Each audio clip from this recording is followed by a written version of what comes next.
Olá, eu sou a Solange Melo. Sejam bem-vindos ao podcast Dança em Diálogos, um espaço dedicado ao diálogo entre a criação artística e a performance, onde a dança e a coreografia encontram novas formas de comunicar. Estejam preparados para explorar novas perspectivas sobre a dança, descobrir intérpretes, criadores, corpos, ideias em movimento. Mas não só. Neste espaço conhecemos companhias, grupos e coletivos portugueses partilhando as suas histórias, mas também intérpretes internacionais, investigadores e outras figuras da dança de dentro e fora do palco. E acrescentamos ainda mais diálogos, claro, neste caso a 3, e sobre espetáculos em cena e outros temas da dança, com a nova rubrica Show Must Go On. Neste episódio do Dança em Diálogos, relembramos o lançamento da primeira edição da Dança em Diálogos enquanto editora, com o livro Modos de Fazer Ver a Obra Coreográfica, a construção da identidade coreográfica a partir de Vítor de Pontes, da autoria de João Fernandes e Madalena Xavier. Esta conversa foi gravada ao vivo na Escola Superior de Dança, no dia 29 de outubro de 2025, durante a apresentação pública do livro. Reúne novamente os dois autores, que já tinham estado connosco no episódio anterior, dedicado à gênese desta publicação e ao processo de investigação que a sustenta. Mas desta vez tivemos o privilégio especial de contar também com a presença do próprio Vítor Hugo Pontes, cuja força criativa atravessa e inspira todo o livro. Ao longo desta conversa, o Vítor Hugo Pontes partilhou o seu percurso, os encontros e referências que o foram moldando, bem como conselhos valiosos para as novas gerações de bailarinos e criadores presentes na sala e além dela. Bom dia a todos, muito obrigada pela vossa presença. Um agradecimento especial à Escola Superior de Dança, naturalmente, por acolher o lançamento. Para mim, pessoalmente, e para a Dança em Diálogos, é um enorme prazer apresentar o livro Modos de Fazer Ver a Obra Coreográfica, a construção da identidade coreográfica a partir de Vítor Hugo Pontes, da autoria do João Fernandes e da Madalena Xavier, com a presença muito estimada do próprio Vítor Hugo Pontes, a quem agradeço em particular, imagino que vocês ainda mais do que eu, e cuja força criativa, movimento e pensamento atravessam e inspiram a vossa investigação. Como os autores referem logo no início do livro e como todos certamente reconhecem, trata-se de um coreógrafo português com um percurso singular e um vasto espólio coreográfico, edificado ao longo de mais de 20 anos de carreira e agora também diretor do Teatro Nacional de São João. Este é também um momento especial porque para a Dança em Diálogos é o primeiro livro que edita. Muito gratos à Madalena e ao João pela confiança. E então vamos iniciar esta conversa que se pretende fluida e de alguma forma também esclarecedora, divertida, um bom tempo aqui a falarmos sobre o livro e sobre o próprio Vítor Hugo. Começo convosco? Pode ser. Bora lá. Ambos são coreógrafos, investigadores e professores coordenadores da licenciatura e do mestrado em Criação Coreográfica e Práticas Profissionais da Escola Superior de Dança. São autores de diversos artigos científicos e também criadores de peças de dança, tanto individualmente como em colaboração. Nesta ocasião, reúnem-se como coautores deste livro, que propõe pensar os modos de fazer ver a obra coreográfica a partir do percurso de Vítor Hugo Pontes. Começo a partir do que escrevem logo nas primeiras páginas. Dar voz aos coreógrafos e refletir sobre as suas obras é fundamental na missão de perpetuar os seus modos de fazer ver a obra coreográfica. Este processo que se constrói entre a criação e a materialização envolve igualmente uma reflexão que acontece no espaço entre estes dois momentos, sendo necessariamente sustentada pelo discurso do artístico. Página 8. Obrigada. Pergunta para os dois, vocês têm o vosso encadeamento natural. Como é que surge a ideia de transformar esta reflexão num livro sobre o Vítor Hugo Pontes e que esclarecem de imediato que não é biográfico? O que é que vos levou a querer sistematizar este percurso coreográfico em particular? Podes começar, sim. Portanto, eu e a Madalena já tínhamos uma admiração pelo trabalho de Vítor Hugo Pontes, mas também pela forma como ele comunica as suas obras e os seus processos. E achámos desde o início que o Vítor Hugo Pontes seria um ótimo estudo de caso para podermos refletir sobre os seus modos de operar e da forma como ele articula aquilo que são os princípios técnicos da coreografia e os próprios propósitos artísticos. Portanto, esta foi a nossa motivação inicial, obviamente também alicerçada aqui numa vontade ou numa necessidade que sentimos também quando damos aulas de haver reflexão sobre este tema e, portanto, debruçarmos essencialmente sobre ele, também para os alunos, porque, na verdade, os alunos, os criadores, os espectadores, são eles também importantes neste processo de criação, que é também um processo de mediação. Madalena, tu já tinhas tido a oportunidade de entrevistar também Sim, o... eu tinha entrevistado o Vítor Hugo Pontes em 2014 no contexto da minha tese de doutoramento e foi assim... amor à primeira vez. Não, demos muito bem, o Vítor Hugo comunica sempre muito bem, de forma muito clara, e naquela altura, de facto, as entrevistas que eu fiz a vários coreógrafos era muito debruçado sobre aquilo que eram os métodos e processos de criação. E de facto, depois até alguma da investigação que eu tenho feito e que temos feito tem sempre este lado mais reflexivo sobre aquilo que são os processos daquilo que é estar em estúdio, fugindo daquilo que é a obra. Aqui, não sei se já me estou a adiantar no teu guião. Não faz mal assim, vamos... Mas aqui, o nosso desafio, que nos desafiámos, eu e o João, um ao outro, foi de facto partir das obras e, portanto, vimos as obras todas do Vítor Hugo Pontes. Obrigada. Mandamos os links todos, aquilo eram várias folhas com muitos links e com muitas passwords. E vimos as obras todas e depois, de facto, foi a partir da obra. Portanto, criámos aqui também este fator, esta diferença daquilo que costumamos fazer em termos de investigação no âmbito da composição coreográfica ou da criação. Também era fundamental para nós que o nosso pensamento e a nossa reflexão tivesse alicerçado no próprio testemunho do Vítor Hugo Pontes e no seu discurso. Daí a entrevista e todas as partes em que existem citações. Sim, todos o livro, os artigos, entrevistas, o livro é podcasts. construído, o livro no fundo é construído com... Nós depois ouvimos, para além de vermos as peças todas, ouvimos muito. No outro dia eu pus um play no estúdio e havia... Eu dizia, mas eu estou a ouvir o Vítor Hugo Pontes. É que tinha feito pausa num podcast. Ouvimos muitas horas de podcast do Vítor Hugo. Há muitas entrevistas, para além de serem coisas que estão em registro escrito. Tem vários podcasts e então ouvimos muito e fomos convocar aquilo que era o discurso do Vítor Hugo na primeira pessoa para alicerçar e contrapor e fundamentar aquilo que eram as nossas reflexões e as nossas em relação àquilo que estávamos a ver e aquilo que estávamos a trabalhar. Então, passando por este conceito de identidade coreográfica, vou-vos citar a vocês e ao Vítor Hugo Pontes. Cada projeto vive por si, mas inevitavelmente articula-se com o próximo. Esta é a vossa citação. A identidade coreográfica é tecido de projeto em projeto e vai reconfigurando os modos de fazer ver a obra coreográfica. Passamos agora para o Vítor Hugo. Não queria ficar-me por fórmulas, nem por coisas que já conhecia. Cada novo projeto é um desafio constante. Não gosto de repetir fórmulas, não gosto de lugares que já conheço, gosto de arriscar tudo. Portanto, com estas duas ideias, como é que definem este conceito de identidade coreográfica, como é que ele se manifesta ou reinventa no percurso do Vítor Hugo Pontes? Com esta, não gosto de criar fórmulas, gosto de arriscar sempre. Bem, eu acho que estamos de acordo. E foi engraçado porque, de facto, a entrevista de 2014, porque estava muito presente e muitas vezes era, e porque já tinham passado muitos anos, nós sentíamos e falávamos muito sobre isso, que havia já uma mutação, coisas que o Vítor Hugo tinha afirmado em 2014, de forma absolutamente contextualizada, em 2000, foi o ano passado, faz agora um ano, por exemplo, em 2024, já não eram completamente verdade, tinha havido uma mutação, não é? Portanto, nós quando defendemos este conceito de identidade coreográfica, não é que seja uma coisa mutável, é É o reconhecimento de há qualquer coisa que algumas memórias, mesmo que o Vítor Hugo Pontes assuma que cada vez que vai fazer um projeto se lança para um novo desafio, mas haverá coisas que se mantêm e coisas que se mantêm e que se vão moldando no decurso do seu percurso. Não era esta a minha lógica, mas vou-te perguntar se concordas. Então, antes de mais, bom dia a toda a gente. E obrigado por estar aqui. Obrigado, Madalena e João, por este trabalho incrível.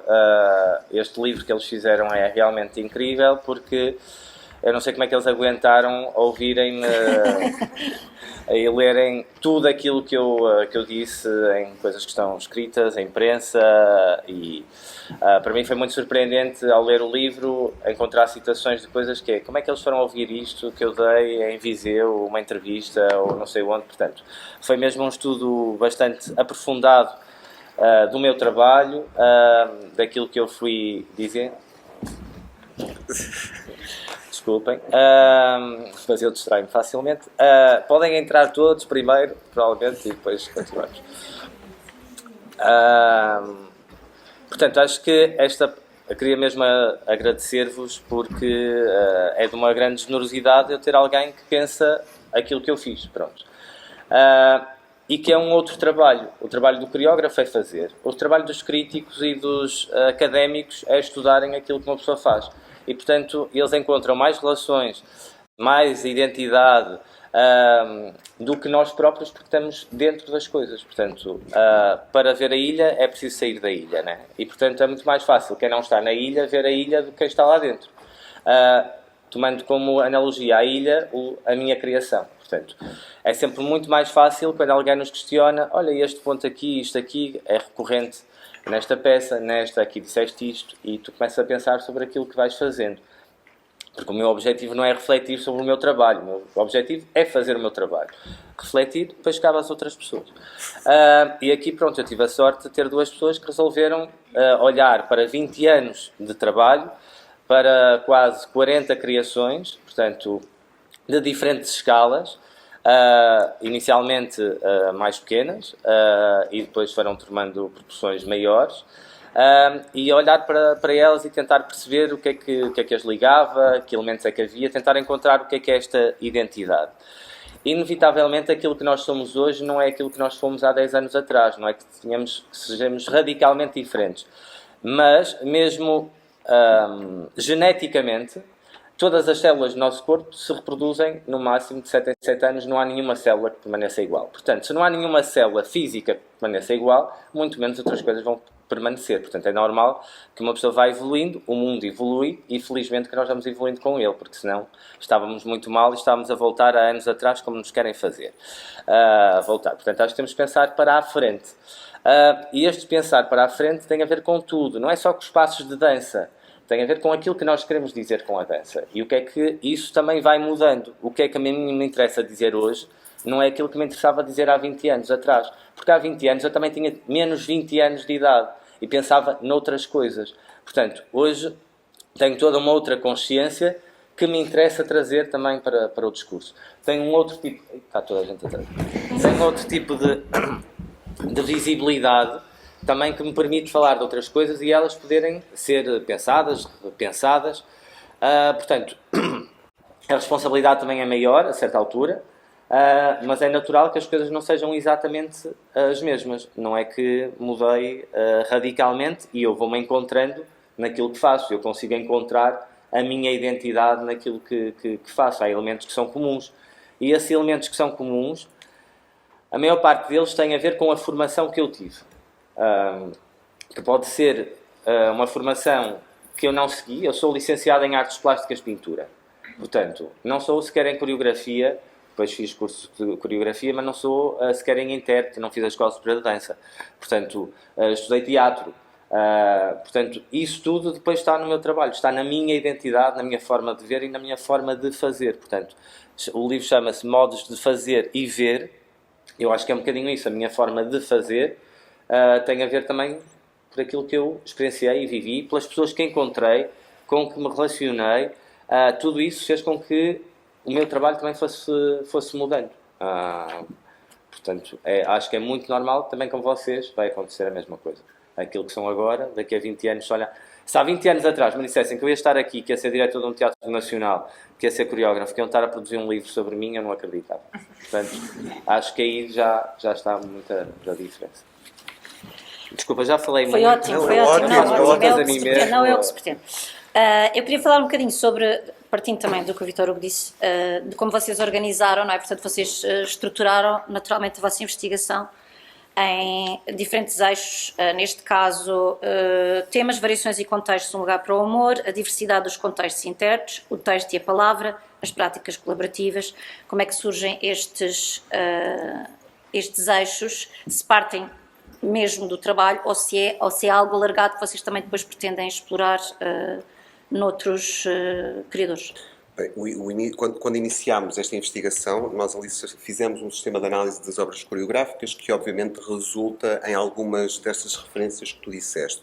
Contudo, depois quando nós olhamos para o trabalho do Vítor Hugo Pontes, todos estes tópicos e os 4 tópicos do livro, ou 4 capítulos do livro, são altamente centrados naquilo que é o Vítor Hugo Pontes e o trabalho do Vítor Hugo Pontes. E, portanto, quando tu falas nos temas variações e contextos, agarramos-nos particularmente aos temas trabalhados pelo Vítor Hugo Pontes, da forma como eles se vão reconfigurando, a parte da escolha dos intérpretes a mesma coisa, como é que começou e como é que se foi moldando ao longo dos vários anos. Portanto, são tudo indicadores ou características específicas daquilo que é o trabalho do Vítor Hugo. Portanto, obviamente que podemos agarrar nestes tópicos e trabalhá-los com outros coreógrafos, mas nunca desta maneira. E se calhar seriam outros Surgiriam outros eixos. Trataríamos isto de outra forma. Eu tinha sempre havia uma grande curiosidade minha com a questão do texto, porque vindo do Vítor Hugo do teatro, eu lembrava-me e tinha sempre esta coisa de voltar atrás a 2014, em que o Vítor Hugo dizia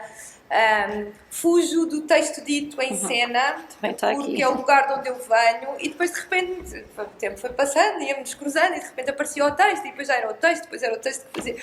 E então, pronto, foi aqui um capítulo que nós quisemos aqui aprofundar, porque havia muito ou seja, fazia parte desta identidade coreográfica, esta mutação, este caminho, este percurso que o Vítor Hugo foi fazendo na forma como se relacionou com... E os meus alunos, por acaso, não sei se está aqui alguém que eu tenha, estou sempre a dizer isto aos meus alunos. O Vítor Hugo Pontes não seria o Vítor Hugo Pontes se não tivesse feito belas artes e teatro. Então, uso-te sempre a ti. Portanto, agora fiquei muito contente por estares a dizer que eu não seria, que tu não serias quem és. Porque há esta questão do perfil biográfico, não é? Que é algo que eu também, e que nós também temos, que é esta importância, a importância do que é que cada um é, verdadeiramente, mais do que aquilo que faz ou aprende a fazer. Não é? Portanto, a identidade coreográfica é resultado do perfil biográfico do Vítor Hugo Pontes, mas também da forma como ele vai moldando as suas formas de trabalhar e os encontros que vai tendo também com outras pessoas, porque isto também se faz de várias pessoas. E tu queres falar um pouco sobre eu queria que tu falasses um pouco sobre esta questão da palavra, porque... É como a Madalena disse, eu também encontrei, a determinada altura, um bocadinho aqui mais para a frente, tu dizes que não fazia sentido para ti utilizar a palavra, mas depois passas a usá-la. Quando é que se dá essa... O que acontece, primeiro tem a ver com, acho que é uma ideia de me afastar do teatro. Pronto, começar a construir um percurso coreográfico e dizer que, ok, não quero ter nada a ver com o teatro. Acho que agora, olhando para trás, deve ter sido isso. E depois eu sei que dizia uma coisa que acho que ainda mantenho a dizer, que é, se eu posso dizer por palavras, ou melhor, é uma citação do Edward Hooper que diz, se eu posso dizer por palavras não há razão para pintar. E ficava-me um bocado aí, que era, se eu posso dizer por movimentos não há necessidade de estar a pôr palavras, e se posso dizer por palavras não há necessidade de estar a dançar, porque senão é só floreado, é estarmos a chover no molhado. Acho que podemos ser diretos naquilo que queremos e o menos é mais também, portanto, muito nessa lógica. E interessava-me muito, ou tinha alguma dificuldade também, em perceber como é que de repente a palavra aparecia em espetáculos de dança. E quando aparecia, a mim distanciava-me bastante, pronto. Porque o domínio e os intérpretes não é os mesmos que estão agora. Os intérpretes que eu tinha há 20 anos atrás, à frente, não são os mesmos intérpretes que temos agora. Portanto, o domínio da palavra não era o mesmo. Portanto, cada vez que um bailarino falava, às vezes aquilo criava-me assim um afastamento gigantesco. Pronto. Atualmente eu sinto que o ensino é muito mais forte, as pessoas vêm com muito mais experiências e têm muito mais domínios em várias áreas, o que faz com que de repente a palavra também já aparece e já cruza e não há este estranhamento, ou como vemos um ator de repente a fazer uns passos de dança e aquilo faz-nos assim tipo, ui, pelo menos a mim causa-me esse tipo de sensação, porque parece que aquilo não pertence àquela pessoa. E às vezes as palavras pareciam que não pertenciam aos espetáculos de dança, ao movimento. Pronto. E acho que tinha a ver muito com isso.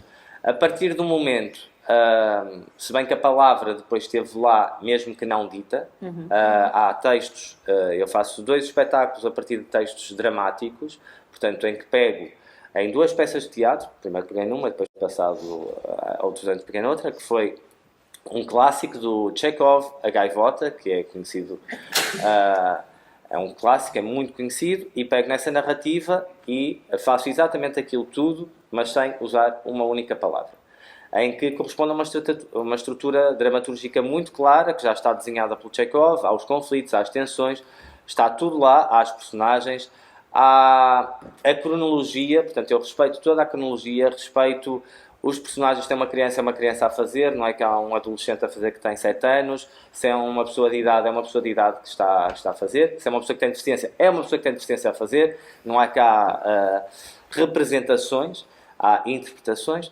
Portanto, tento trabalhar a partir dessa matéria, mas ainda sem a palavra verbalizada. Mais tarde, e tem a ver com encontros, e por isso é que eu acho que os encontros também são muito importantes, eu encontro-me com a Joana Craveiro, que é uma dramaturga e diretora do Teatro do Vestido, e identifico muito com a sua forma de escrever e também muito com a sua forma de dizer texto. E como é que... porque ela trabalha também a partir da biografia dos próprios intérpretes, e eu percebi que havia projetos em que as palavras eram mesmo muito importantes. Se pegar num exemplo muito concreto, que é o espetáculo Margem, em que eu recebi um convite para fazer uma peça a partir dos Capitães da Areia, de Jorge Amado, que é um romance. E eu disse, eu não me interessa fazer uma ilustração disto, não quero fazer uma peça de dança pura e simplesmente que não tenha reflexo na atualidade, e interessava-me trabalhar aquele conceito aos dias de hoje. A peça era de 1928, creio, portanto, um bocadinho depois, era 80 anos depois, portanto, mas era do século passado, e interessava-me vê-la à luz dos dias de hoje. Eu quis perceber quem eram as crianças que estavam hoje, e depois perceber que aquilo que elas diziam era muito forte, e era muito mais forte que qualquer movimento que fossem dizer.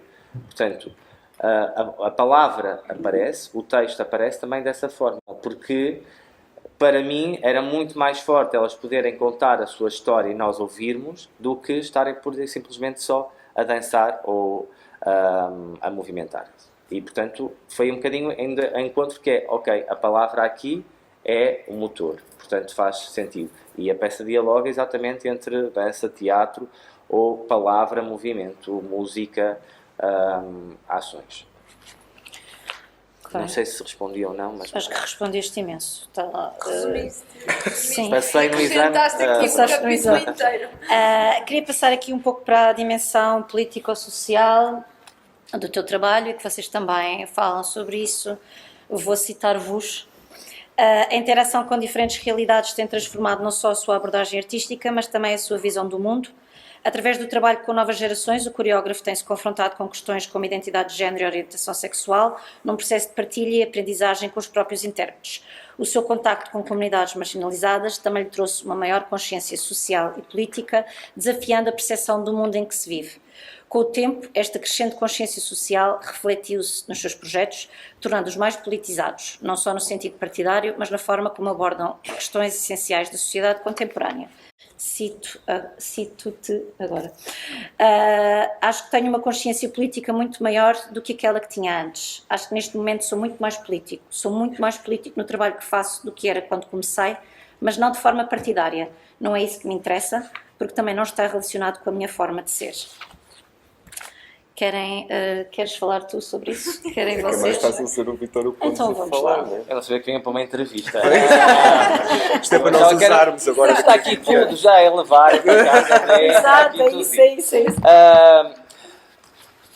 O que é que eu posso dizer sobre isto? Eu acho que tem mesmo a ver com esta ideia dos encontros que eu fui tendo ao longo deste percurso. E aqui é referido também o encontro com o facto de ter participado com elencos mais jovens e que me trouxeram outro tipo de questões. Porque a certa altura, a passagem da idade adolescente para a idade adulta, também a afirmação do que é uma identidade, a descoberta, portanto, isso foram tudo questões que eu fui me relacionando diretamente com essas pessoas e vivenciando, e que traziam um ar muito mais fresco do que aquilo que eu tinha. Portanto, foram-me colocando questões que eu não as colocaria se estivesse num ciclo de pessoas só da minha geração. Portanto, o facto de ter contacto com outras gerações, seja elas abaixo da minha ou acima, são sempre muito enriquecedoras, porque é fortíssimo aquilo que aprendemos. Portanto, o relacionamento humano é importantíssimo. Depois tem a ver, e aí levantávamos questões da identidade de género, do que é estar no mundo, esta ideia da política, né? Porque vocês, quando são jovens, acham que, e estou a falar porque a plateia é bastante jovem, acham que ir votar não tem peso nenhum, as decisões que tomamos não têm peso nenhum, tudo tem imenso peso naquilo que fazemos e naquilo que o mundo se pode transformar. E nós temos a nossa cota parte aí, portanto, tentamos fazer o que conseguimos. E também foi muito interessante eu ter-me cruzado com pessoas que eram muito sensíveis nesse lado e que também me abriam janelas. E eu aprendo muito a dar aulas, não ensino, aprendo também. Pronto. E gosto muito desse contacto exatamente por isso, porque há outras pessoas que me levantam outras questões, levantam outras formas de fazer. Vou dar um exemplo agora muito recente. Tenho uma pessoa com quem colaborou, que entretanto foi estudar para fora, numa outra universidade de dança, e estava a fazer uma peça de um coreógrafo muito conhecido, e a peça era uma reprodução de uma audição. E ele entrou em choque com esse coreógrafo, porque para ele fazer... ele achava que aquele modelo de audição estava desatualizado e que não fazia sentido nenhum estar a reproduzir aquele modelo de audição num espetáculo. E entrou em confronto mesmo com o coreógrafo. E eu não estava do lado quase do coreógrafo. Quer dizer, mas porquê é que tu entraste? Mas ele não sei o que, ele sabe o que é que está a fazer. Ele, Vítor Hugo, mas não vamos estar a reproduzir modelos que não são os corretos. Porquê é que vamos estar a fazer um espetáculo a mostrar uma coisa que não é o correto? A humilhação, a competição, a pressão que existe. E eu digo, mas as minhas audições não são assim. E ele, pois, mas então porquê é que não se reproduz audições como são agora? Ou porquê é que não podemos mostrar outra forma de fazer audições? E de repente, eu até comecei um bocado em conflito com ele, comecei a ver um outro ponto de vista. O coreógrafo com quem ele esteve a trabalhar não conseguiu ver esse ponto de vista, porque estava demasiado na ilha e não conseguiu sair dela. Mas o facto de ter outras pessoas a questioná-lo, para mim, é muito importante. E às vezes nós, é o Vítor Hugo Pontes, é o coreógrafo não sei o quê. Não, toda a gente tem uma opinião. E isso, em nós, às vezes também é muito importante fazer-nos ver. Há questões que às vezes os alunos me fazem, que eu inicialmente até posso dizer, não, é assim porque foi toda a vida assim, ou toda a minha vida assim, mas eu posso questionar-me se não pode começar a ser diferente. E porquê é que não pode ser diferente? E isso para mim é que faz evoluirmos. Porque senão vamos estar a repetir as mesmas fórmulas, sejam elas coreográficas, sejam elas de ensino, sejam elas de vivência. A introdução da linguagem neutra. Quando começou-se a introduzir a linguagem neutra, nunca se falou assim. Ok, também nunca se falou assim, mas porquê é que não podemos começar a falar de outra forma? Estamos a desrespeitar alguém a falar de outra forma? Não. E às vezes isso para mim é muito importante, seja no ensino, seja no contacto diário com os alunos ou com os intérpretes em estúdio, esta aprendizagem e esta nova adaptação ao mundo em que vivemos. E isto para mim é tornar o meu trabalho também político. Não é político na forma de trazer uma bandeira e... Não é reivindicativo, é político. Não digo politizado ou nem partidarizado. Exatamente por causa disso. Agora, quando começamos a alargar o nosso mundo, que é isso, a conhecer outras pessoas que vivem noutros contextos, aí começamos a pensar as coisas de outra forma. Mesmo. E começamos a refletir o que é que podemos fazer, ou como é que podemos alterar, ou a ver as coisas dessa maneira. Porque senão estamos sempre a ver do mesmo ângulo. E o trabalhar com pessoas diferentes, a mim, fez-me ver de outros ângulos. De repente, ok, isto pode ser para aqui, isto pode ser para ali. Nunca tinha pensado nisso. Trabalhar com pessoas com deficiência levou-me a uma série de questões diárias. De entrar no teatro e não haver um elevador, de ter que ir com um intérprete pelas escadas ao colo e diz, não faz mal nenhum. Não faz, ele não tem que ir ao colo. Algum de vocês vai ao colo? Não, porque é que aquela pessoa tem que estar dependente de outras para ir?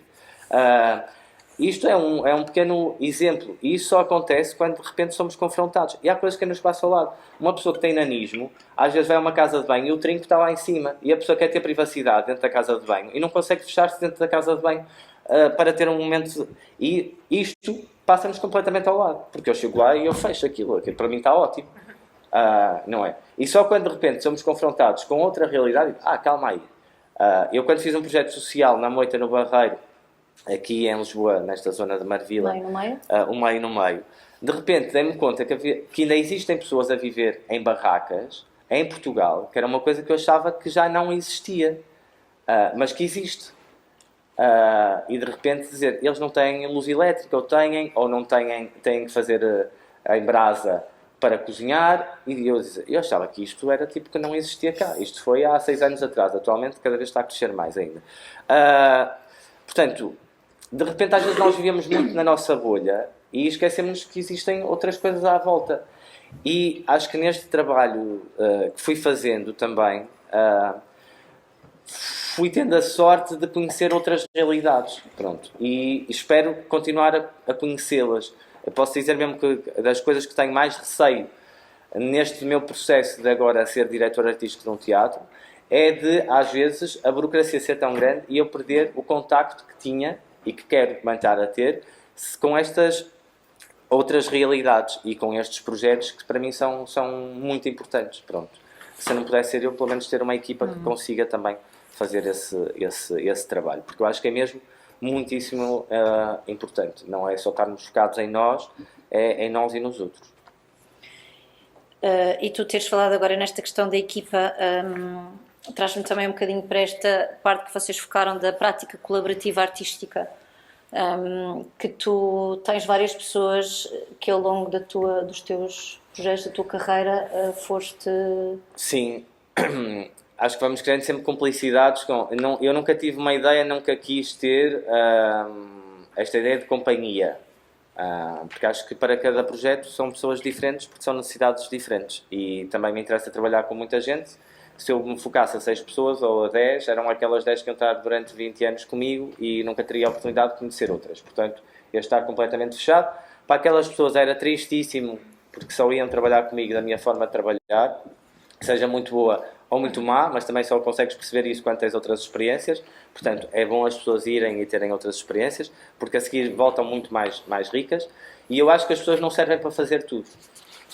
Nós não servimos para fazer os projetos todos. Há uns projetos que se encaixam mais numa pessoa. Se eu quero usar a palavra, interessa-me que tenha alguém que também tenha o domínio da palavra. Por exemplo, eu não quero pôr um intérprete que não sabe, que não tem um domínio tão forte da sua colocação vocal, da sua articulação, de dicção, expô-lo a fazer uma coisa diante de um público que não vai fazer bem, porque a gente vai dizer olha, ter a sensação de que é isto e estar numa sensação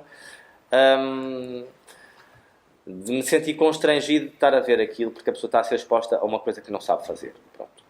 Ou estamos a expor a fragilidades das pessoas. Portanto, nunca me interessou propriamente isso e, portanto, de acordo com os projetos que queria fazer, fui tentando encontrar pessoas que pudessem servir esses propósitos. Fui tentando abrir audições para conhecer outras pessoas e não me ficar só no círculo das pessoas que eu conhecia. E nessas audições tive sorte de conhecer, em 2011, o Walter Fernandes, que se mantém a trabalhar de forma bastante regular, não em todos os projetos, até hoje comigo. Conheci o Marcos da Silva Ferreira, que trabalhou comigo durante 5 anos e que depois, entretanto, criou o seu próprio percurso, a sua própria linguagem, porque já era um intérprete extremamente forte, extremamente criativo. Portanto, há pessoas que, depois, entretanto, vão aparecendo outras. A Daniela Cruz, que atualmente assume a direção da Nome Próprio, que foi a estrutura que eu criei. A Ângela Dias Quintela. Portanto, o Diniz Duarte, atualmente, que está agora na nova criação que estou a fazer. Portanto, há intérpretes que vão sendo pontuais. Eu estou a falar estes que são mais recorrentes, mas há outros que também foram trabalhando e que são extremamente importantes. E às vezes há um que trabalhou comigo uma vez e essa vez foi extremamente importante para aquele projeto específico e que me fez crescer imenso também a pensar noutras coisas. Portanto, fui tentando encontrar as pessoas que serviam os propósitos que eu queria fazer. E, sem dúvida, estes encontros foram moldando muito a minha forma de fazer. E porque eu trabalho em colaboração. Eu não chego ao estúdio e passo uma frase coreográfica, ou 10 ou 20, e depois estamos a ensaiar a frase até ela ficar boa. Não faço assim. Faço de 50 maneiras diferentes. E faço de maneiras diferentes porque também fui mudando o processo de fazer. Agora, que ele é sempre muito colaborativo, eu atualmente estou a fazer um projeto com a Companhia Maior, que são intérpretes maiores de 65 anos, e o elenco que eu escolhi, eu não estou a fazer com a equipa, com a companhia toda, estou a escolher, trabalhar e selecionar 7 intérpretes. E há uma das intérpretes que a certa altura estava com muito medo de não conseguir fisicamente corresponder. E vem-me ter comigo e diz-me assim, mas eu não sei se vou ser capaz. E eu disse, eu trabalho com aquilo que tenho. Portanto, vai ser sempre capaz, porque só vai fazer aquilo que é capaz. Eu não vou pôr a pessoa a dar 5 piruetas se não consegue, eu não vou a dar saltos se não vai dar. Portanto, eu trabalho com aquilo que tenho. Ou como costumo dizer, fazendo analogias com culinária, não me adianta querer fazer um arroz de marisco se eu só tenho batatas. Portanto, posso fazer uma boa paella, mas não vou fazer nunca um arroz de marisco. Mas a paella pode ser espetacular. Portanto, e às vezes eu quero fazer uma paella. Portanto, não me interessa ter camarões, porque não vão servir de nada na paella. Portanto, na paella até acho que servem. Eu queria dizer outra coisa. Um empadão, uma coisa assim. Pronto. Portanto, às vezes é tentarmos uma tortilha. Era essa que eu queria dizer. Portanto, às vezes é tentar perceber para que é que servem as coisas. Não quer dizer que as pessoas não possam ser desafiadas a ir para lugares que não conhecem. Mas nós nunca somos radicalmente diferentes daquilo que somos. Podemos nos esticar mais para um lado ou para o outro, mas não vamos ser outra coisa que aquilo que não somos. Mesmo. Mas tu, só um bocadinho focando nesta questão do incerto, mas tu quando fazes audição para uma criação tua já tens uma ideia muito específica das pessoas com quem, apesar de obviamente depois o processo surgir, mas tu já tens uma ideia muito específica de que tipo de intérprete tu queres ou não? Estás muito aberto? Não, tenho porque, por exemplo, ultimamente as audições eu tenho sempre 300, 400 pessoas que mandam vídeos e fazem a primeira fase, em que eu vejo depois todos os vídeos e posso-vos garantir que vejo tudo. Dá-me imenso trabalho, é uma grande dor de cabeça, mas vejo tudo, leio tudo que mandam. Portanto, podem ter garantias disso. E quando as pessoas são selecionadas para estarem presencialmente na audição, é porque eu acho que podem servir o propósito que eu estou à procura. Portanto, fazes logo essa pré-seleção. Essa pré-seleção está. E se as pessoas não estão, é porque eu acho que não tem a ver às vezes com a qualidade das pessoas. Tem a ver que eu acho que não servem aquele projeto específico. Não quer dizer tipo, eu candidatei-me a uma audição e não fiquei. Não serviste para aquela, podes servir para outra, porque eu não trabalho com fórmulas e é tudo igual. Portanto, não há um tipo de bailarino que seja... Pronto, gosto de bailarinos, quando digo versáteis, é que se puderem ir ao máximo de sítios possível, ótimo. Se puderem ter uma capacidade física incrível, espetacular. Claro, mais possibilidades, mais ferramentas eu tenho de trabalho. Agora, eu não sei, e posso dizer que normalmente engano-me sempre, porque quando faço esse tipo de seleções, eu digo, olha que fixe, já tenho este, e esta, eu gostei de, já tenho ali uns 5 que é incríveis, e depois quando vejo ao vivo, mudo esses 5 todos, os que eu achava que depois não são nada, e aparecem pessoas que eu nem estava a contar, que me mandaram um vídeo que mal se via e até tiveram a sorte de ser selecionados, mas depois em estudos são incríveis e eu digo, mas onde é que esta pessoa estava aqui? E depois, estava. Portanto, sou muito surpreendido nas audições. E depois de ter selecionado, aí é que começo a construir mesmo o que é o projeto. Não tenho ideia do tipo de energia que quero, tipo de fisicalidade, mas às vezes também gosto de ser surpreendido. Ou porque me interessa a fisicalidade daquele intérprete, porque eu depois também trabalho em colaboração com os intérpretes, e há intérpretes muito distintos que fazem propostas muito distintas. Por falar aqui, falaste em surpresas, de ser surpreendido, eu já vos coloquei esta pergunta, mas aproveitamos que está aqui o Vítor Hugo. Eu queria que vocês dissessem o que é que vos surpreendeu, ou se houve alguma coisa que vos surpreendeu nesta investigação, porque provavelmente vocês já tinham uma ideia muito construída, já há um conhecimento muito grande. O que é que vos surpreendeu no trabalho do Vítor Hugo que tivessem encontrado para o vosso livro? Eu antes disso, se calhar, reforço aqui que esta construção desta identidade coreográfica a partir de Vítor Hugo Pontes é efetivamente o que Vítor Hugo Pontes aqui teve a dizer. Uma abertura ao mundo, uma curiosidade constante, e isso revela-se naquilo que é o seu percurso formativo, mas também na forma como ele quer trabalhar sempre com pessoas diferentes, quer encontrar novos desafios, não gosta de repetir fórmulas. Portanto, acho que isso, este discurso do Vítor Hugo Pontes, que eu acho que é o mais importante aqui, reflete aquilo que está aqui no livro, efetivamente, que é esta questão da diversidade. Aquilo que foi mais surpreendente, nós já falámos contigo sobre isto, é que nós achámos que o espólio coreográfico do Vítor Hugo Pontes, que não é só coreográfico, há muitas outras coisas, era muito grande, mas era maior do que nós imaginávamos. E, portanto, e a diversidade, sim. Depois falámos muitas vezes, mas continua a ser Vítor Hugo Pontes, não é? Isto ainda é, logo lá mesmo no princípio já era Vítor Hugo, isto já era Vítor Hugo, aquelas coisas que tu reconheces, não é? Quando vês, há qualquer coisa. Mas são muitas peças. Muitas peças e muitos são projetos. Muitas peças, são muitos projetos. Há muita diversidade, não é? Tens coisas mais micro, coisas uma escala muito grande. A questão de repente teres o Vítor Hugo Pontes até na Companhia Nacional de Bailado, não é? Com projetos. Os dois também diferentes, não é? Tão diferentes um do outro. É isso. Ou de repente estares a ver eu acabaste de descobrir isso há pouco tempo quando estive a ver a história da dança que tu apresentaste com o Fórum Dança. Sim. Que é um videoclipe dos Clã, altamente coreografado, com aquelas palavras todas. Pronto, eu sabia que tu trabalhavas muito com os Clã. Essas coisas eu não mando. Exato. Mas Já partilhaste. fiz uma coreografia para o Ronaldo. escrito Então, no livro. agora aqui. Mas está no livro. Mas está no livro. Está no livro. Também desfilaste na Moda Lisboa. Também tive. Pronto.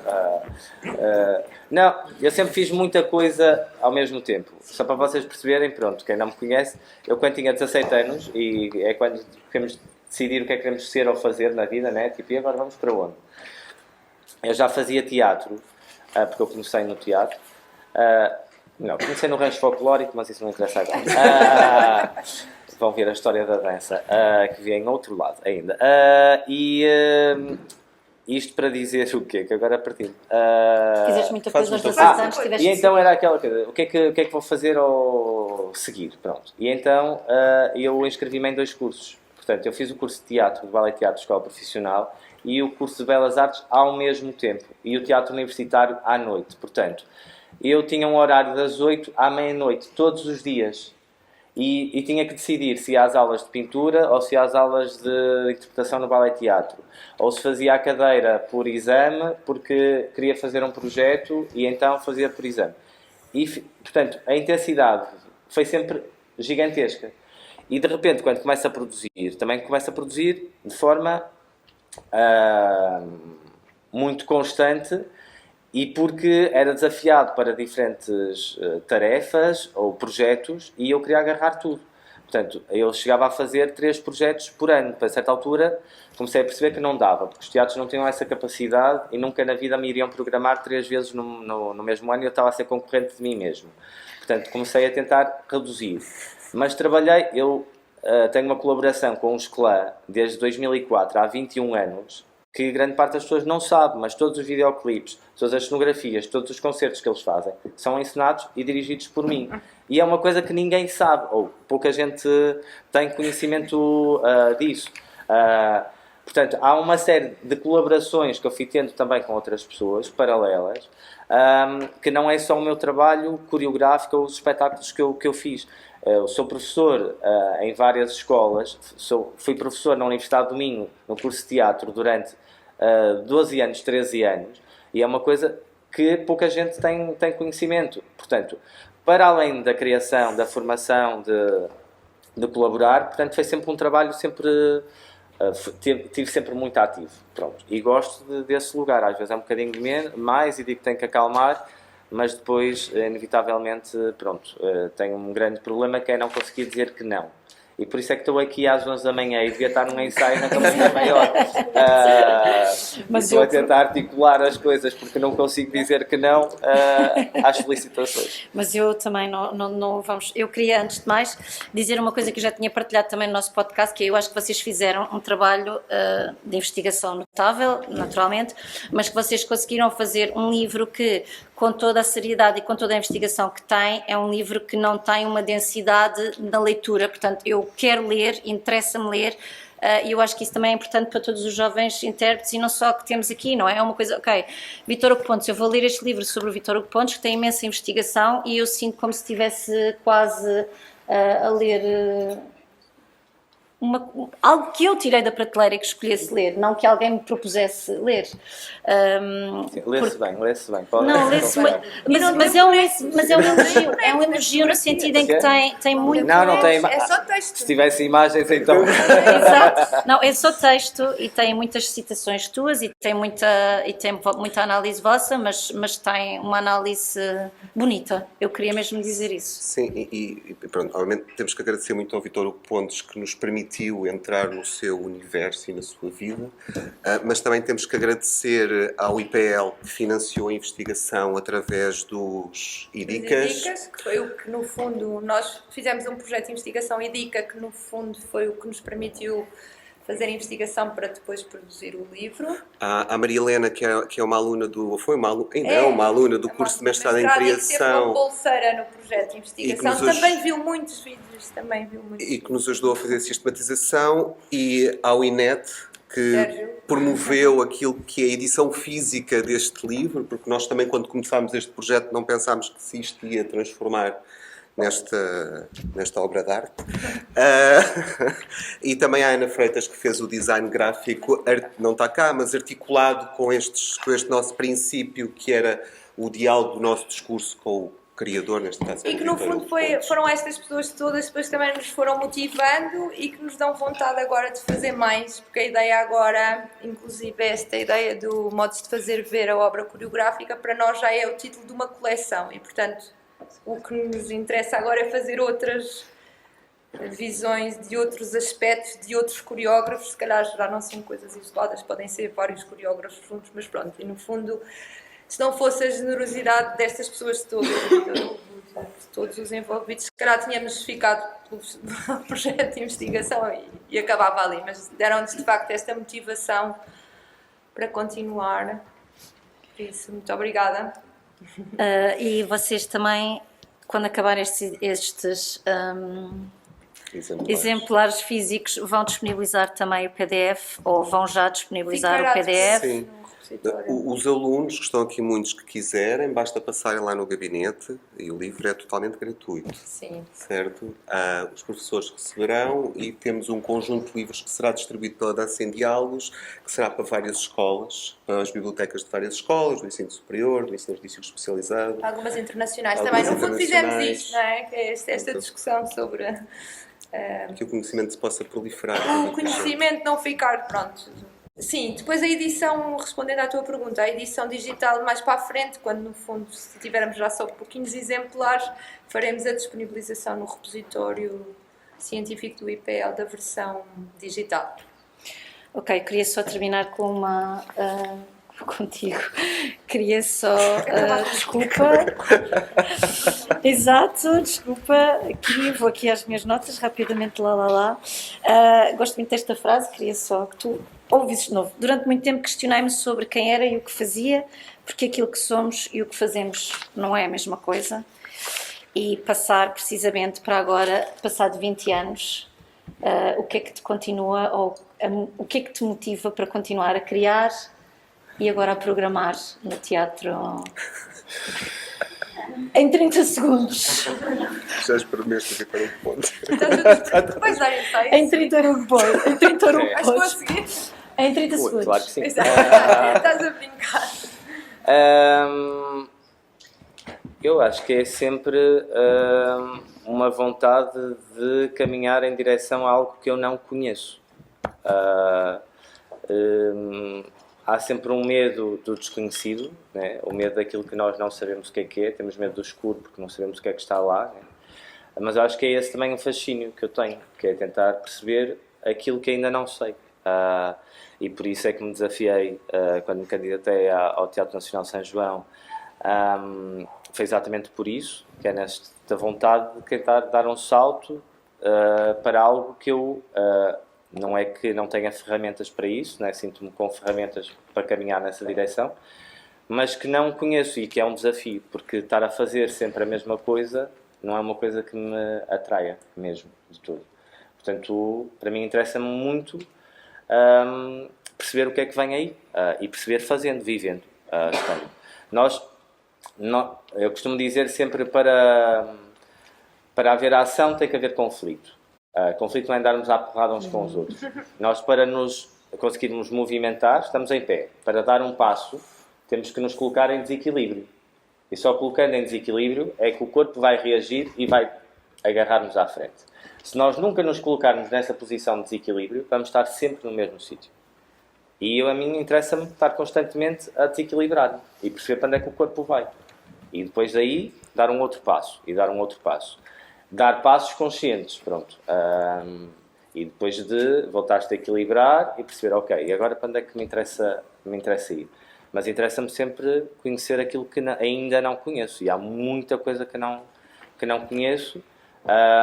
E este desafio é gigantesco, dirigir um teatro nacional, de programar, mas ao mesmo tempo de fazer a criação desse teatro. Porque o teatro nacional, provavelmente muitos estudantes não sabem, é muito diferente de um teatro municipal. Um teatro municipal tem um programador e apresenta programação. Um teatro nacional é uma casa de criação. Portanto, tem ateliês de costura, cenografia, equipa de edições, dramaturgia. Portanto, é uma máquina de produzir. E que tem um diretor artístico que produz, tem um elenco residente, que no caso do Teatro Nacional de São João é renovável todos os anos e varia, exatamente porque não me interessa ter uma continuidade, já não existia e a mim não me interessa ter uma continuidade, exatamente porque me interessa dar a oportunidade a pessoas novas e não escolher 6 que vão ser os eleitos e que ficam a vida toda ali e não dar a oportunidade a outras pessoas. Portanto, acho que é importante haver renovação. Não existe noutras estruturas, são outros modos operantes. A mim interessa-me que isso aconteça e também caminhar para esse lugar. Portanto, interessa-me sempre tentar perceber para onde é que vou. Se eu soubesse para onde é que ia, não ia, porque é muito aborrecido, a sério. Eu acho que deixei aquela coisa que eu digo, não quero o teatro, quero a dança. Eu acho que venho parar à dança exatamente por isso, porque o teatro que se fazia há 30 anos atrás era um teatro que nós chegávamos ao primeiro ensaio e distribuía-se as personagens e tu vais ficar criada, tu com a senhora, tu és o rei, tu és a rainha, tu vais entrar 3 segundos para entregar uma carta e no primeiro ensaio já sabias que era isso que ias fazer e para mim isso é muito aborrecido porque não depende daquilo que tu vais fazer no ensaio. Eu já tinha decidido a priori. Na dança, o material que é construído nas minhas peças vem dos intérpretes. Portanto, quanto mais tu produzires, quanto mais propuseres, quanto mais criares, mais material eu tenho para dizer, olha, vou fazer um solo contigo, vou fazer uma cena aqui, inspiraste-me para fazer isto. Portanto, depende dos intérpretes das pessoas que eu tenho. E não é uma coisa que está pré-definida à partida. E eu adoro essa descoberta. Eu, no primeiro dia de ensaios, nunca sei o que é que vai ser o espetáculo. Se eu soubesse, não o fazia. Não fazia, porque eu gosto é do percurso. E onde é que ele vai chegar? Se me disserem, eu tenho imagens, agora, ainda estes dias agora que acompanho a maior, eu estava-lhes a dizer, eu todos os dias à noite, quando me deito na cama, faço um espetáculo diferente da cabeça, que é o espetáculo do dia a seguir. Exato. E depois chego lá, trabalho com eles e já venho com outras ideias para fazer outra coisa a seguir. Não quer dizer que é radicalmente diferente, mas vai-se construindo à medida que se vai fazendo. E aqui também é um bocadinho isso, é ir construindo este percurso para um lugar que eu não sei qual é. Mas também é isso que me faz mover e avançar e não ficar no mesmo sítio. É isto que me faz pôr-me em posição de desequilíbrio para dar um passo, seja para a frente, seja para os lados, seja às vezes para trás também. É importante às vezes recuar para vermos onde é que estamos a ir. Isso é bom. Acho que acabamos lindamente. Claro. Eu queria vos Não agradecer. sei se têm perguntas. Exato. Se querem... Se estamos abertos a perguntas, acho que é uma ótima ideia. Não sei que horas são, mas... 7 para o meio-dia. Pronto, ainda está dentro do Tens horário. 7 minutos. Exato. Então, alguém se Então, eu aventura? aproveito para dizer uma coisa, que é... estas coisas todas que eu faço, há já 8 anos que eu colaboro com a Escola Superior de Dança num projeto que se chama Jovens Compositores e Coreógrafos, que acontece em maio, junho, e em que os alunos do terceiro ano se podem candidatar. Portanto, as candidaturas, normalmente, eu estou a fazer publicidade porque me interessa. Vontade. Não, porque é uma forma de eu conhecer os alunos da Escola Superior de Dança, porque há esse encontro e para mim tem sido mesmo muito importante. Há bailarinos que eu já conheci, ou que eram estudantes que conheci nesse programa, que entretanto já vieram trabalhar comigo, vieram fazer audições, que me interessa, que conheço, que sigo o trabalho. Portanto, acho que todos estes momentos de encontro são muito importantes. Seja comigo, seja com outros criadores. Portanto, fazer dança não é só estar no estúdio, é ir a exposições, a museus, é ver outros espetáculos, é ler livros, é ver outras formas de fazer, é pôr-nos a pensar também. Não dançamos só com os pés. Esta parte também é muito importante. E a relação com a música na dança também é muito forte. E por isso este projeto, este programa que é dos Estudos Vítor Corda, é muitíssimo rico e eu aconselho a toda a gente. Portanto, ele acontece em maio. Normalmente são selecionados 12 alunos. Vocês, para concorrerem, têm que mandar um pequeno vídeo de 1 minuto e meio, uma carta de motivação, que não vale ir ao chat GPT, que eu reconheço. Portanto, é só para saberem que eu leio as coisas. Podem se inspirar lá, não há problema. Não peçam para ele fazer tudo, porque quando fazem tudo eu leio 13 e elas são iguais. E aqui há uns anos eu dizia assim: olha, vocês deram uma minuta para eles fazerem igual, sou não sei quem, quero não sei o que mais, e depois disseram-me assim: não, Vitor Hugo, é o chat GPT, um aluno aqui e eu. Pois, exato, eu ainda não estava atualizado. Esta parte que depois o contacto com as gerações mais novas faz com que uma pessoa aprenda muita coisa. E eu, pronto, ok. Portanto, às vezes é muito preferível serem honestos, sejam originais, contem uma receita, digam qualquer coisa, mas que sejam notados, que seja diferenciado dos outros, e em que tenham a oportunidade de trabalhar com 3 jovens coreógrafos num programa que é coordenado por mim nessa semana, mas que é um programa muito maior dos Estudos Vítor Corda, um programa muito rico, em que durante 3 semanas compositores são desafiados a fazer diferentes colaborações. A vossa professora Margarida Belo Costa já foi uma das jovens coreógrafas a integrar o programa.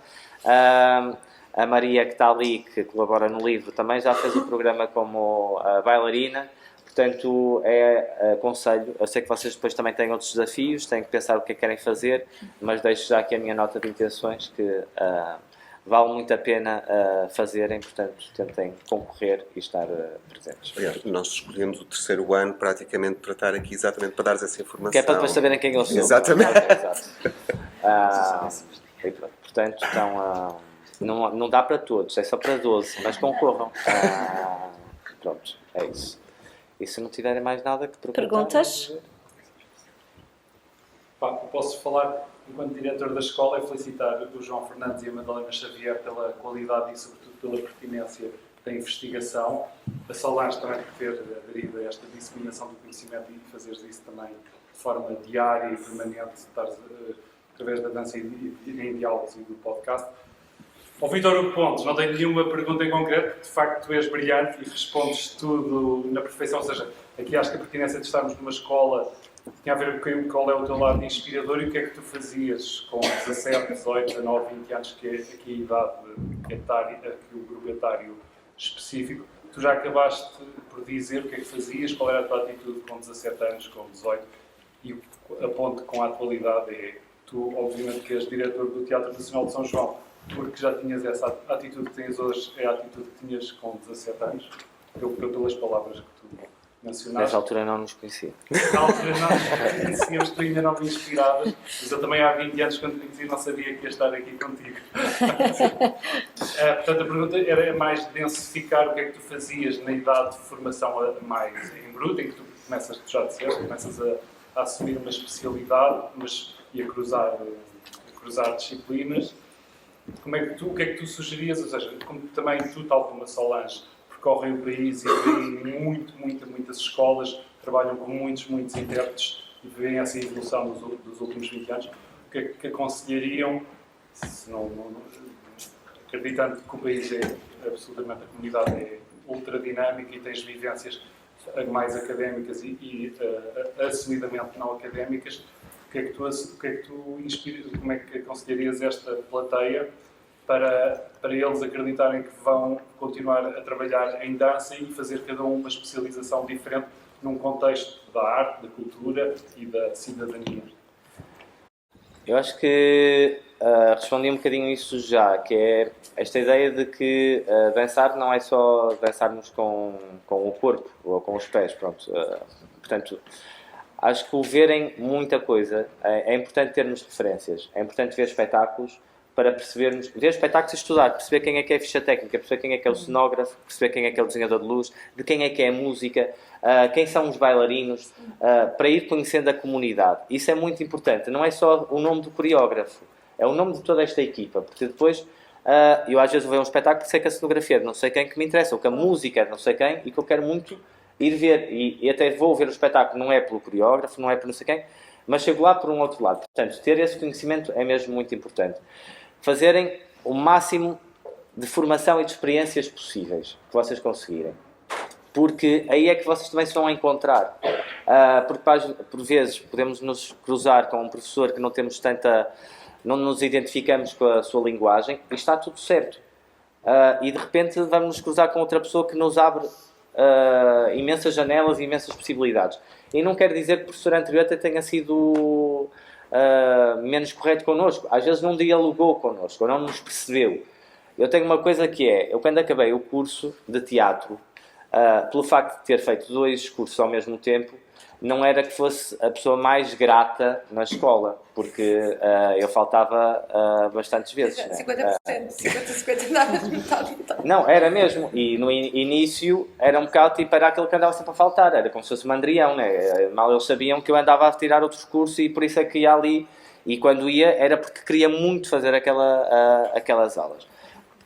E isso foi muito importante no próprio percurso. E portanto, acho que o facto de vocês poderem ter essas experiências e poderem experienciar coisas diferentes, para mim é uma mais-valia para depois a vossa vida.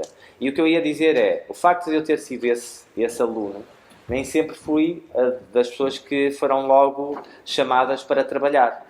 Todos os meus colegas do curso de teatro, posso-vos dizer que conseguiram um emprego logo. Um foi fazer um espetáculo não sei onde, outro foi trabalhar com a companhia não sei o que mais, outro não. E eu fiquei sem fazer nada. E continuei a fazer formação e projetos. Formação, fui fazer o Fórum Dança, fui fazer a École de Maître, acabei as Belas Artes e depois comecei a fazer o meu trabalho. Ninguém me convidava, faço eu. Pronto.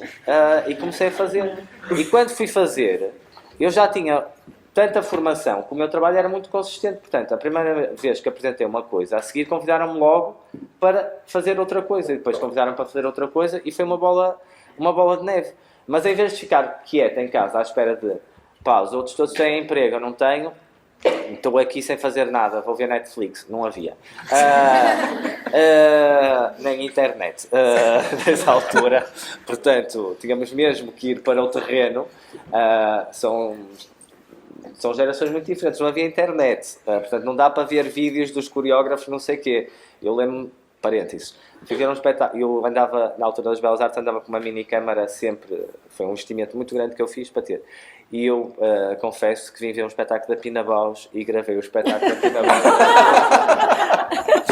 no CCB, porque sem ver o que é que estava a gravar, só tinha tipo assim a câmara, que era para poder ir para casa e poder ver as imagens. Porque não havia hipótese de veres e reveres, porque não havia hipótese de veres. Portanto, nunca mais depois cheguei a ver bem esses vídeos. Acho que aquilo não dá para ver nada. Mas era só aquela coisa de eu quero pelo menos voltar a poder ver isto. E com isto quero-vos dizer que foi um bocadinho para aí. Depois, a certa altura, comecei a fazer o meu trabalho. E atualmente, grande parte dessas pessoas que até tiveram muita sorte no início, atualmente não estão com percursos, ou tiveram que mudar depois mais à frente. E eu que até andei ali um bocado no início, parecia que era o que não tinha grande futuro, pronto, estou aqui. Portanto, não desistam acima de tudo, que é ok, eu vou continuar. E a persistência é um bocadinho isso. E às vezes não dá no sentido, também temos que perceber o que é que queremos fazer. Pronto. que tipo de trabalho é que queremos fazer. Eu nunca quis ser bailarino clássico, isso era impossível. Portanto, não dá. Pronto, mas há outras formas de fazer e de se encontrar.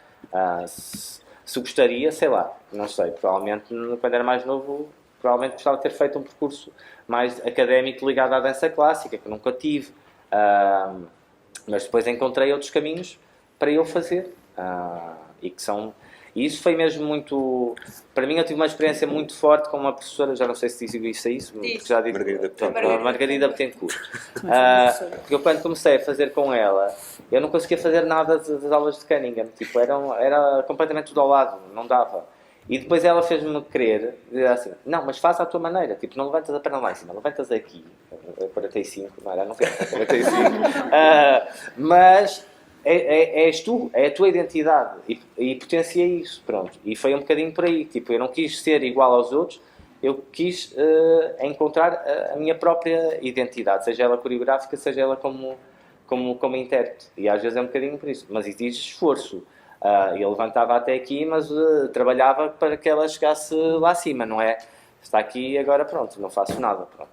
E às vezes eu sinto que nestas gerações vocês querem tudo muito rápido, e estou a falar muito genericamente, e pensam que as coisas não dão esforço. Eu, quando digo que fazia das 8 da manhã à meia-noite, era das 8 da manhã à meia-noite, mesmo a trabalhar. Portanto, quando queremos lutar pelas nossas coisas, temos que ir até ao final, e só assim é que conseguimos objetivos. E não esperar que as coisas nos caiam de... Depois é preciso ter um bocado de sorte, e isso ninguém... Há sempre um fator que é, pronto, não sabemos. Há uma estrela qualquer que faz com que uma pessoa esteja na hora certa, no lugar certo, mesmo.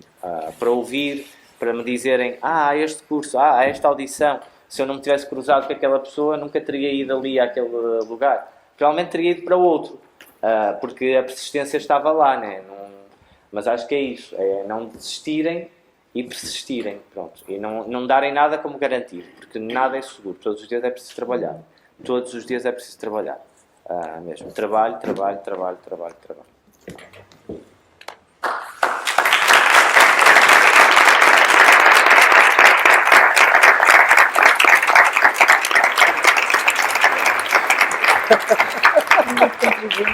O número de contribuinte para passar o recibo. Portanto, obrigada a todas e a todos pela presença. Acho que foi uma conversa muito boa e parabéns mais uma vez, João e Madalena.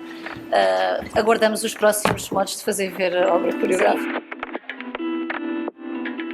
O episódio de hoje do Dança em Diálogos chega ao fim, trazendo mais uma perspectiva, mais um percurso, mais uma reflexão sobre a dança. Já sabem, estão todos convidados a seguir o podcast Dança em Diálogos nas nossas redes sociais, a partilhar os episódios e a deixar a vossa opinião ou sugestões para temas futuros. Para estar sempre informado sobre os novos episódios e atividades, podem subscrever o nosso canal no YouTube e no Spotify.